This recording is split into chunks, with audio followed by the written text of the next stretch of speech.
Last year, 2017, in Monte Carlo, Mochy and I ran a boot camp. We had quite a few students, and in the evening we had a lot of fun. We played matches where we discussed plays, and Mochy actually was partner with one student. I was partner with another student, and we played each other. And of course, there were other students playing with other pros, guest pros that we had there. We had some very, very top players helping us out. We found this to be interesting, though, and these are the positions that came up that were in question. So you can treat it like a quiz. Pause the video when you need to. Let's take a look right away at the first one. Red's on roll, cube action, and this is at the beginning of the match. The score is 5 away, 5 away. Red is on roll. Should red double? And if red doubles, should blue take or pass? Again, pause the video if you want to take more time. See how you would do with this. Would you double if you were red?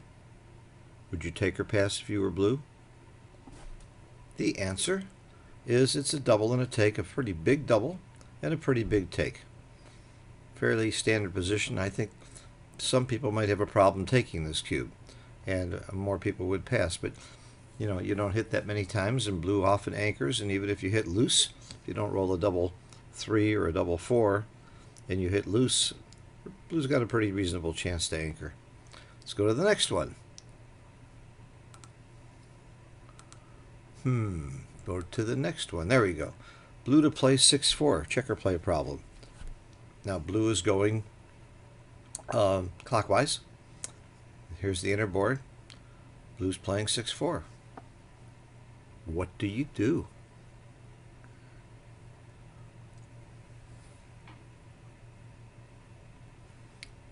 Okay. The right play. The right play is for me to be able to click to the next slide. Clip slide? No, I don't want to clip. Oh, here we go. I can go down here. There we go. 6-4. You make the 2 point. And it's right by a lot. At first I thought maybe this is going too deep. Part of me thought it might be right to break the 13 point, which you can see is all the way, well, no, the second best play. Here's the breaking the 13 point, a 23% error, big error. It's actually much better to leave a blot on the 13 and hope to make it hard for red to clear these points. But the best play is to simply make the 2 point. Okay, red to play 6-5. Pay now or pay later. You can play safe and bring 2 in from the 7. You can bring 2 down from the 13, or you can run 1 from the 13 in. Obviously, it's got to be one of those 3 plays. I'm a genius, aren't I, to come up with one of those 3? What do you do?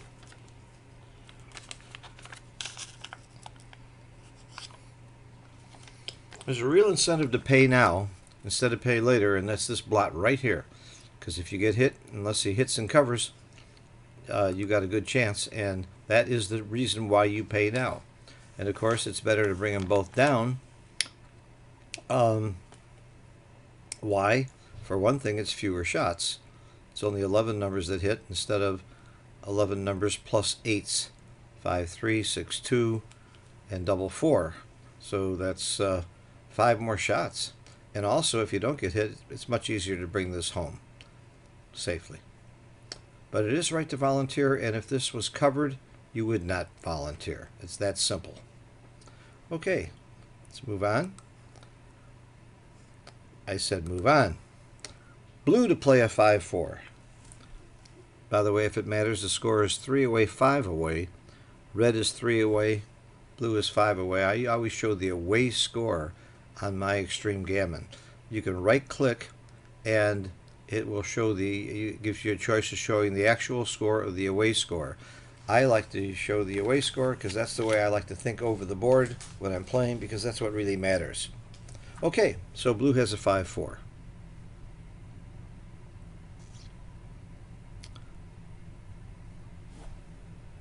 Got your play?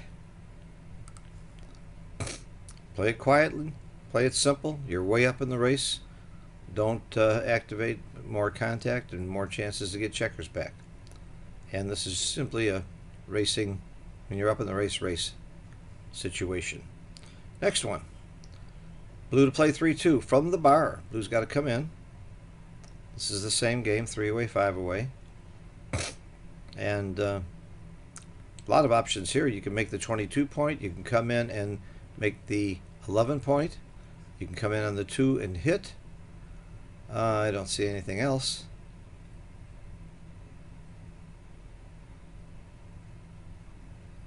All right.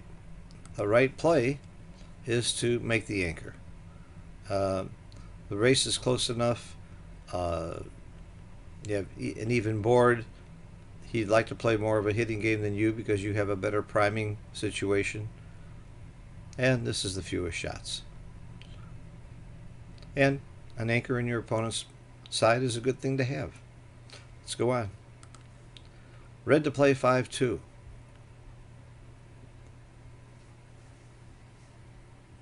You would love to hit with the 2. Where's the 5? That's really the problem if you hit. And if you don't hit, what would you do then?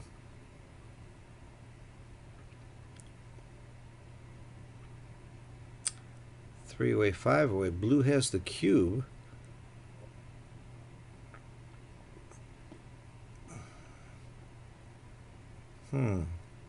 Got it?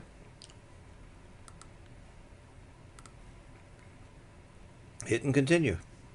And it's only slightly better. That's why you see I rolled this one out. It's only slightly better than not hitting at all.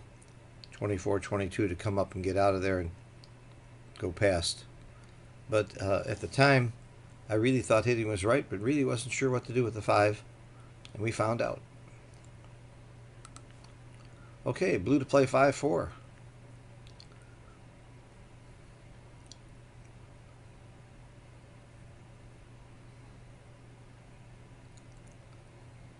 I don't even know why this is here.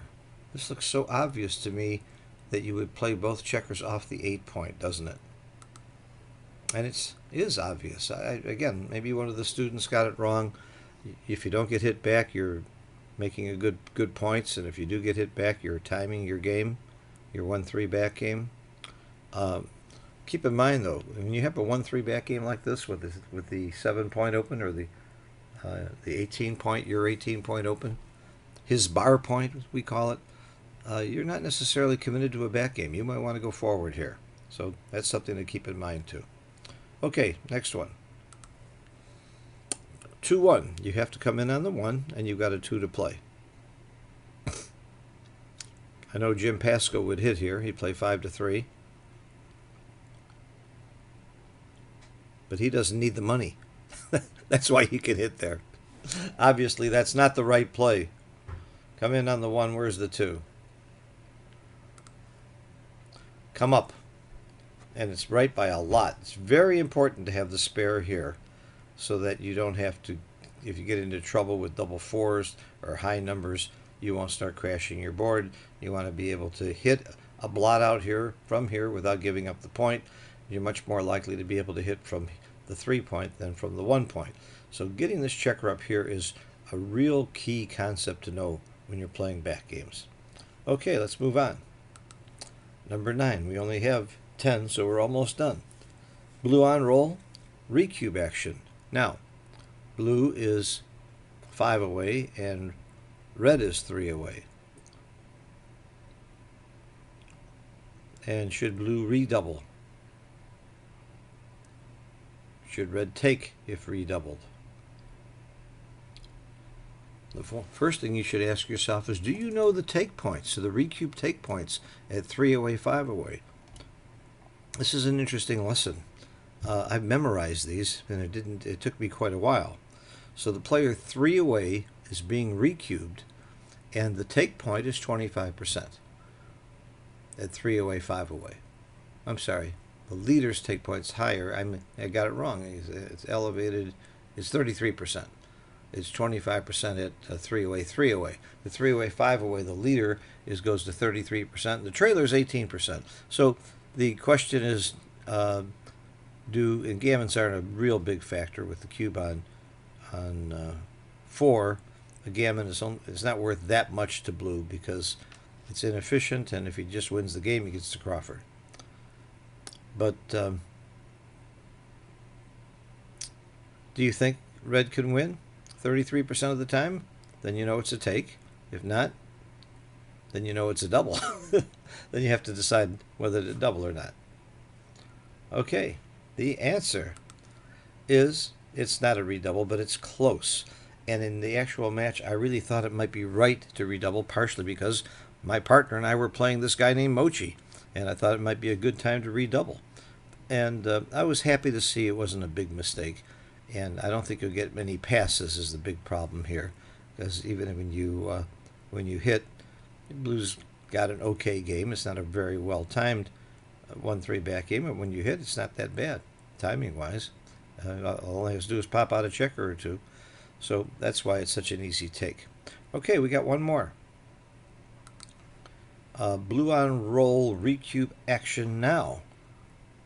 So blue is 5 away and red is 3 away. And